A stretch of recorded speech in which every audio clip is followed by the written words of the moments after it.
છૂટાછેડા થવાના મુખ્ય કારણો ચાલો જાણીએ અને શેર કરીએ। છૂટાછેડાના ઘણા કારણો છે। આજે લોકોમાં સહનશક્તિ ઓછી થઈ ગઈ છે। જૂઠું બોલીને અમુક કુટેવ છુપાવીને લગ્ન કરી લે અને પછી ખબર પડે એટલે છૂટાછેડા થાય। પત્ની પતિને નાની નાની વાતમાં કચકચ કરે।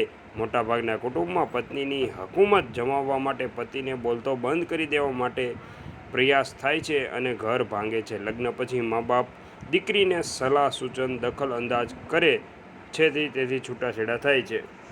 મોટું કારણ એ કે બંને લાંબુ વિચાર કરતા નથી।